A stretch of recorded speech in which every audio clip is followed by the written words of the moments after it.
Hello दोस्तों, मैं राहुल राज आप लोग के सामने यहाँ आप लोग को ईपीएस के चैप्टर 2 इन्वायरमेंट जिसके बारे में कुछ इंट्रोडक्शन दूंगा।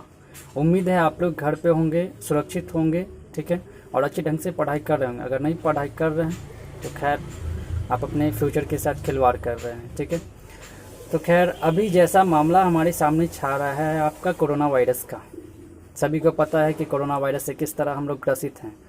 कोरोना वायरस की वजह से अगर सबसे ज़्यादा कोई चीज़ प्रभावित हुआ है तो वो हमारा वातावरण है, वो हमारा पर्यावरण है, ठीक है।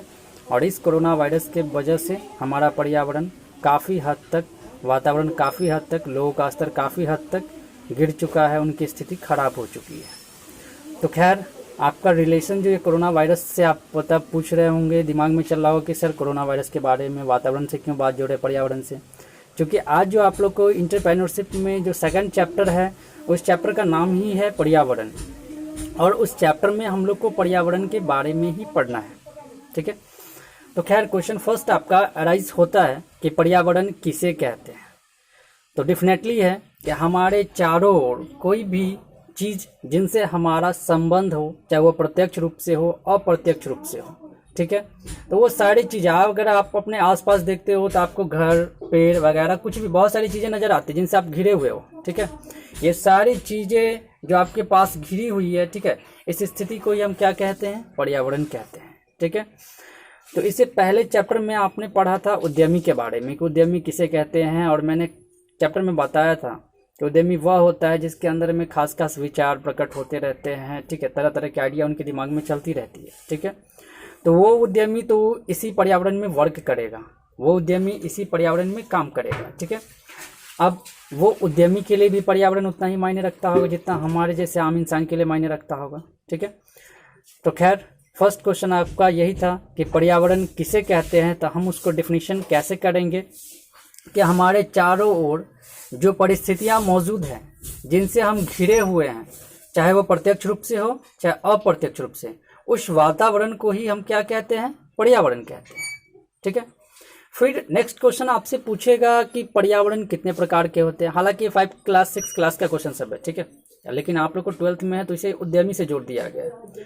तो पर्यावरण कितने तरह के होते हैं या कितने प्रकार के होते हैं, तो बड़ा सिंपल सा जवाब है कि पर्यावरण के 2 प्रकार होते हैं, ठीक। एक इंटरनल, एक एक्सटर्नल। इट मीन्स दैट एक आंतरिक पर्यावरण और सेकंड है आपका बाहरी पर्यावरण। तो हमने बोला कि पर्यावरण जो चैप्टर आपका उद्यमी से रिलेटेड है तो हम इसको डिफिनीशन भी उद्यमी से जोड़कर ही देंगे। तो पहला मैंने बोला आंतरिक पर्यावरण, इसमें आपको कहना है कि वैसा पर्यावरण जिसमें उद्यमी का सीधा सीधा नज़दीकी संबंध उनका होता है। क्या बोला मैंने कि वैसा पर्यावरण जिसमें उद्यमी का नियंत्रण जो होता है वो सीधा सीधा उनके व्यवसाय से होता है, ठीक है। तो इस तरह के पर्यावरण को हम क्या कहेंगे, आंतरिक पर्यावरण।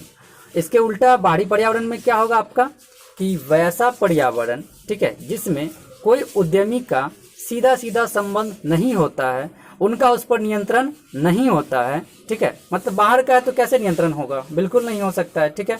और ना तो उसके साथ नज़दीकी का भी संबंध हो सकता है, ठीक है। तो दूर का संबंध हो और उस पर नियंत्रण अगर नहीं हो तो उस तरह के पर्यावरण को हम बोलेंगे बाहरी पर्यावरण, ठीक है। अब इसके साथ आपको नेक्स्ट क्वेश्चन है आपका पर्यावरण के सूक्ष्म अध्ययन से आप क्या समझते हो, ठीक। सूक्ष्म अध्ययन मतलब बहुत ही गहराई से अध्ययन, ठीक है।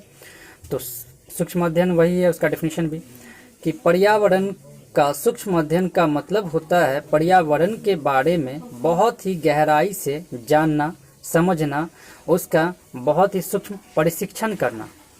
अब इसको कैसे हम बता सकते हैं कि पर्यावरण का सर गहराई से जांच कैसे होता है। तो आप एक डॉक्टर को देखते होंगे, जो अच्छा डॉक्टर होता है, जिसकी नाम चलती है, रेपुटेशन चलती है मार्केट में, ठीक है, वो डॉक्टर क्या करता है, एक छोटा सा अगर आपको सर भी दर्द कर रहा है, एक फीवर भी है, तो 1-2 तरह का जांच कराता है। हालांकि हम लोग के समाज में लोग समझते हैं कि जांच कराने का मतलब ये होता है कि डॉक्टर हमसे पैसा हटना चाहता है, बट ये बात बहुत कम सच है। सच्चाई ये है कि डॉक्टर ये जानना चाहता है उस टेस्ट के बहाने कि क्या हमें सर दर्द के साथ साथ कोई और भी बीमारी तो नहीं। अगर और बीमारी हमें पता चल जाती है तो डेफिनेटली है कि डॉक्टर उससे अच्छा इलाज कर पाएगा। मतलब डॉक्टर बहुत ही गहराई से किसी पेशेंट की जांच करता है, फिर उसका इलाज करता है। इसी तरह से कोई भी उद्यमी भी पर्यावरण को सही तरीके से जांच करता है, उसका अध्ययन करता है, उसके हर तथ्य पहलू पर नज़र रखता है, तब जाकर के वो इंडस्ट्री लगाता है। और किसी को भी ऐसा ही करना चाहिए, ठीक है। स्टूडेंट लाइफ में भी करना चाहिए सूक्ष्म अध्ययन, अध्ययन नहीं सूक्ष्म अध्ययन कीजिए, किसी भी सब्जेक्ट का बहुत ही गहराई से अध्ययन कीजिए, तभी आप उस सब्जेक्ट के पारंगत हो सकते हैं। तो सूक्ष्म अध्ययन का वही मतलब हुआ कि पर्यावरण को बहुत ही बेहतरीन ढंग से, बहुत ही गहराई ढंग से अध्ययन करना ही क्या कहलाता है, सूक्ष्म अध्ययन। और ये डॉक्टर वाला एग्जाम्पल आपको लगा देना है, ठीक है। अगला जो क्वेश्चन आपका है, ठीक है, कि पर्यावरण का, ठीक है, सूक्ष्म अध्ययन क्यों आवश्यक है, आखिर क्यों करते हैं ऐसा, ठीक है। तो पर्यावरण का सूक्ष्म अध्ययन बहुत कारणों से आवश्यक हो जाता है, ठीक है। पर्यावरण का सूक्ष्म अध्ययन बहुत कारणों से आवश्यक हो जाता है, जिसमें से आपका पहला है कि उद्यमी जो भी काम करेगा उसके लिए जो संसाधन वो जुटाएगा, संसाधन का मतलब स्रोत जो जुटाएगा वो, ठीक है, उस सारे स्रोतों का सही ढंग से वो यूज़ कर पाएगा, ठीक है। अगर उसके पास सोर्स है, उसको पता ही नहीं कि कैसे यूज करेंगे, तो वो नहीं कर पाएगा। उसके बाद आपका है कि जितने भी संसाधन उसके पास अवेलेबल है, जितने भी चीज़ उसके पास अवेलेबल है, ठीक है, वो कचरे से भी, ठीक है, मतलब कैसा भी संसाधन हो उससे वो व्यापार कर लेता है। एक सफल उद्यमी की यही पहचान है कि व्यापारी के बारे में कहा जाता है कि व्यापारी का खाल भी बिकता है, व्यापारी की एक बाल भी बिकती है, बस आइडिया होना चाहिए कि कैसे बेचना है। तो संसाधन का सही ढंग से यूज़ करना उद्यमी तभी जानता है जब वो पर्यावरण का सूक्ष्म अध्ययन करता होगा बहुत गहराई से। उसके बाद आपका है कि नए नए जो मार्केट में जो उत्पाद आते हैं, प्रोडक्ट आते हैं, ठीक है, आज जैसे डिज़ाइन का, कल उस डिज़ाइन का, परसों से भी अच्छे, परसों से उससे भी अच्छे, इस तरह से डिज़ाइनिंग बदलती जाती है, रंग कलर बदलते जाते हैं। ये सब हमारे माइंड का नहीं है, उस उद्यमी के माइंड का। और साथ में उद्यमी क्या कर सकता है, ठीक है, नई नई टेक्नोलॉजी, नए टेक्नोलॉजी के साथ प्रोडक्ट बनाना, वो सारी चीज़ें कर सकता है। और हम देखते भी हैं, ठीक है, हमारे आसपास जो भी चीज़ मिलती है हमेशा वो रिन्यूअल होते चला जाता है, ठीक है, नए नए प्रोडक्ट्स आते रहते हैं, ठीक है। आज उसके मैंने फ्रेंड्स के पास देख लिया कि इस तरह के मोबाइल है उसके पास, ठीक है, मेरी भी इच्छा हुई कि मैं उस तरह का मोबाइल ले लूँ, लेकिन संजोग बस 2-4 दिन 5 दिन मैं नहीं ले सका, और 5 दिन के बाद पता क्या चला कि उससे भी बेटर मोबाइल मार्केट में आ गया।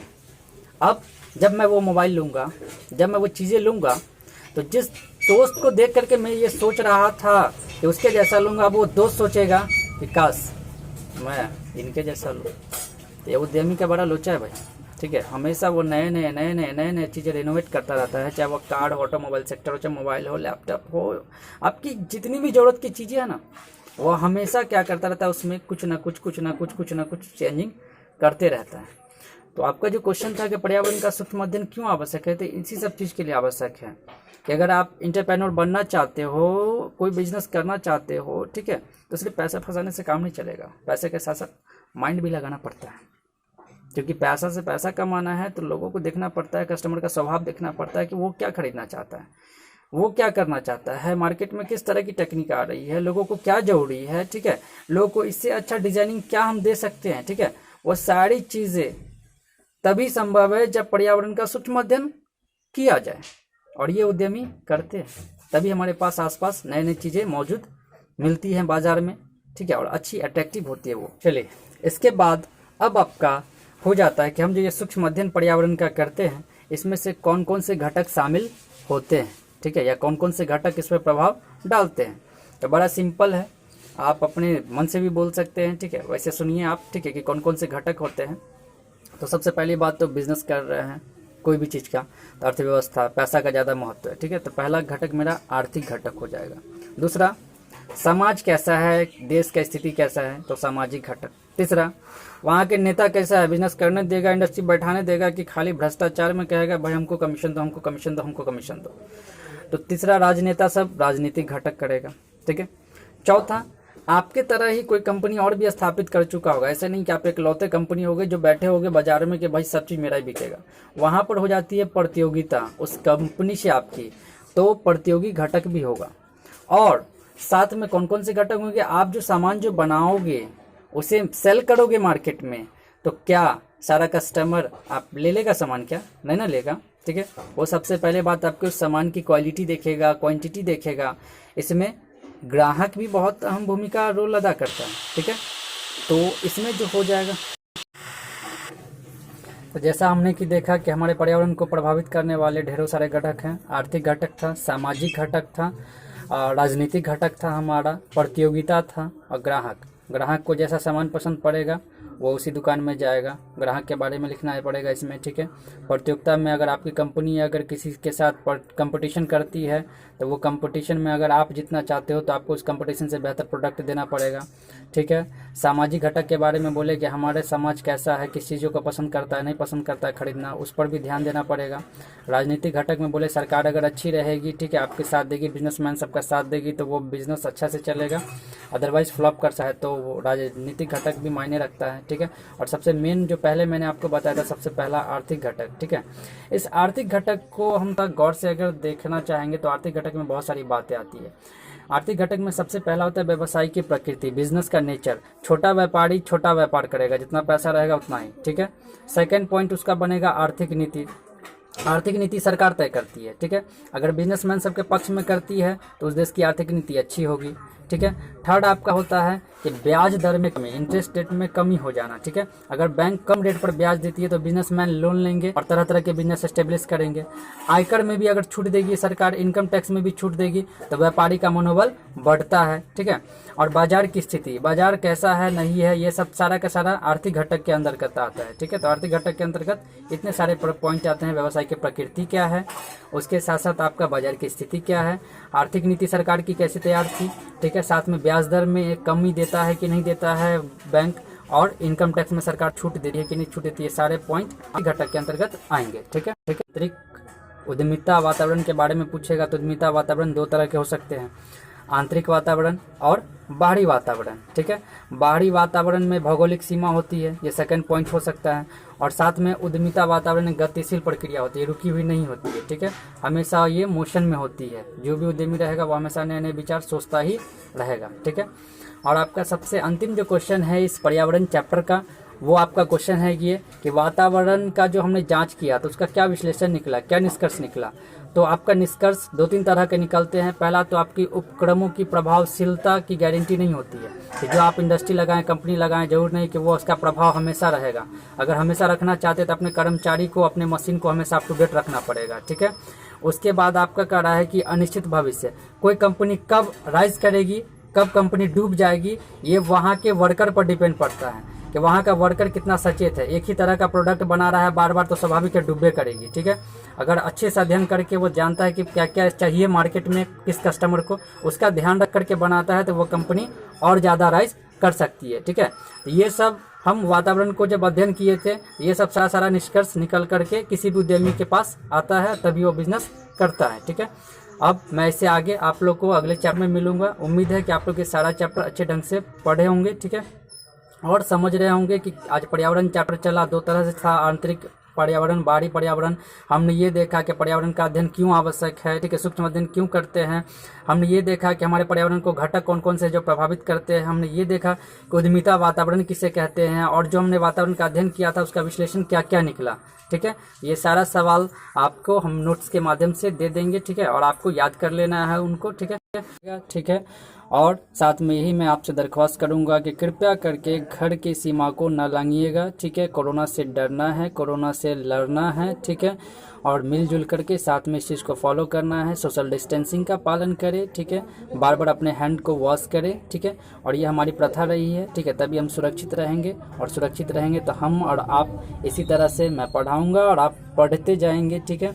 हमें भी अच्छा लगेगा और आपको भी अच्छा लगेगा, ठीक है, क्योंकि ये हमारे देश के लिए अभी सबसे ज़्यादा ज़रूरी है सुरक्षित रहना, घर में रहना, stay home, stay safe and fight against corona. Okay bye, और मैं आपसे फिर से मिलूँगा अगले वीडियो के साथ, और सुरक्षित रहें यही कामना मैं भी करता हूँ और आप भी मेरे लिए वही कामना करें।